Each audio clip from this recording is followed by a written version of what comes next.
பாபு பண்ணது ரொம்ப ரொம்ப தப்பு அப்படின்னு தான் சொல்லணும். அதே நேரத்தில நாகு கொஞ்சம் கவனமாவும், எச்சரிக்கையாவும் இருந்திருக்கலாம். ஏன் அப்படின்னா, இவங்களுக்குள்ள அடுத்ததா என்ன நடக்க போகுது? ஏன் வந்து பாபு இந்த மாரி நடந்துக்கிறாரு? அப்படிங்கிற கேள்வி எல்லார்கிட்டயும் எழுந்துக்கிட்டு தான் இருக்குது. ஏன்னா, பாபு வந்து இந்த மாரி ஒரு மனநிலைக்கு போவார் அப்படின்னு யாருமே நெனச்சு கூட பார்த்துருக்க மாட்டாங்க. எப்ப இந்த ராம்னு ஒருத்தர் வந்தாரோ, அதன் பிறகு வந்து இந்த இடத்துல வந்து ஒரு பலத்த சந்தேகம் வந்து இந்த பாபுவுக்கு வரத்தான் செய்யுது. அதுவும் இந்த நாகு வேலைக்கு அப்படின்னு போனதுக்கப்புறம் நெறைய குற்ற உணர்ச்சி, ஒரு தாழ்வு மனப்பான்மை எல்லாமே பாபுகிட்ட வந்து ஒட்டிக்கிச்சு. அதனால மனைவி மேல ஒரு தேவையில்லாத ஒரு கோபம், இந்த விஷயத்தெல்லாம் பண்ணிட்டு இருக்காங்க. அப்ப இந்த கோபம், இந்த மாரியான ஒரு விஷயங்கள் இருந்துகிட்டு இருக்கிற சூழ்நிலையில தான் இந்த ராம் உள்ள வராரு. அவர் ஒரு சிவில் இன்ஜினியரா வராங்க. அப்ப ஒரே இடத்துல ஒர்க் பண்ணும்போது 2 பேருமே, அதாவது நாகுவும், அந்த ராமும் பேசிக்கிடக்கூடிய வாய்ப்புகள் அதிகமா இருக்கும்.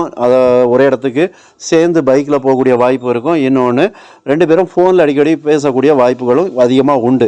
அப்ப இந்த விஷயத்த வந்து இந்த பாபு எப்படி எடுத்துக்கிறாருன்னா, அவர் தவறா தான் எல்லாமே புரிஞ்சுக்கிறாரு. அதாவது இதுவரைக்கும் தான் கூட வாழ்ந்த மனைவி மேல இப்படி ஒரு சந்தேக கணைய நம்ம வீசுறோமா அப்படிங்கிற கொஞ்சம் கூட அந்த ஒரு சிந்திச்சு பார்க்கக்கூடிய மனநிலையில பாபு இல்லவே இல்ல.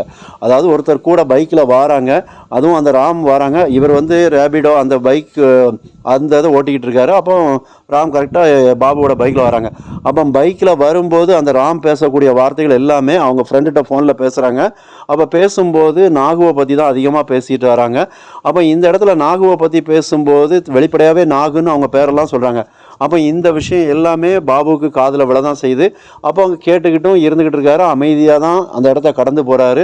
அப்போ ஒரு கட்டத்துல என்ன செய்றாரு, கொஞ்சம் பைக்கை ஸ்பீடா ஓட்டுறது இந்த மாதிரி தான் பண்ணிட்டு இருக்காரே தவிர வேற எந்த ஒரு ரியாக்ஷனுமே பாபு பண்ணல. அப்போ இந்த இடத்துல ஒரு அவரை இறக்கி விட்டுட்டு ஒரு கனவு காண்கிறாரு பாபு வந்து. அதாவது அந்த ராம அடிக்கிற மாதிரி கனவு காண்கிறாரு. இந்த கனவு கண்டதை நேரடியாவே செஞ்சிருந்தா அந்த ராம் வந்து அந்த அளவுக்கு வந்து நாகுவ பேசியிருக்க மாட்டாங்க.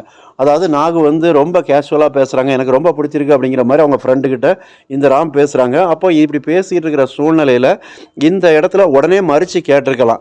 அதாவது தன்னோட மனைவியை பத்தி தான் பேசுறாங்க அப்படிங்கிறது நல்லாவே தெரிஞ்சு போயிருது பாபுக்கு. உடனே வண்டியை நிறுத்தி அந்த ராம்கிட்ட வந்து 2 கேள்வி கேட்டுக்கலாம். ஏங்க இன்னொருத்தரோட மனைவியை இந்த அளவுக்கு தப்பா பேசுறீங்க, அதுக்காக கூட வேலை பார்த்தா நீங்க எப்படி வேணாலும் பேசலாமா அப்படிங்கிற கேள்வியை கேட்டிருந்தாலே அந்த ராம் அதுக்கப்புறம் வந்து எதுவுமே நாகுவை பத்தி பேசியிருக்க மாட்டாரு.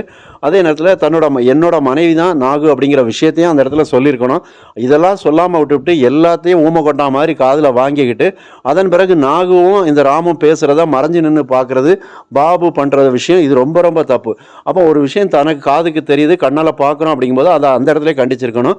அதே நேரத்தில் நாகு என்ன பண்ணியிருக்கலாம் அப்படின்னா, புதுசாக ஒருத்தரோட பழகுறோம் அப்படிங்கும்போது அவரோட பின்னணி என்னங்கிறத கூட தெரியாமல் அவங்ககிட்ட ரொம்ப நெருக்கமாக பேசுறது. இன்னொன்று அவங்களுக்கு சில உரிமை எடுத்துக்கிறக்கூடிய விஷயங்களை கொடுக்கறது நாகு பண்ணுறதும் தப்பு. அந்த அளவுக்கு கொடுக்கணும்னு அவசியம் இல்லை.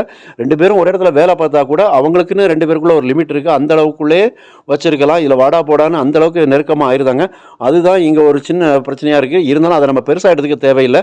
ஆனால் இந்த இடத்துல பாபு வந்து தான் மனைவியை வந்து இன்னொருத்தர் பேசுவதை வச்சுக்கிட்டு மனைவி மேலே சந்தேகப்படுறது தான் பெரிய தப்பு.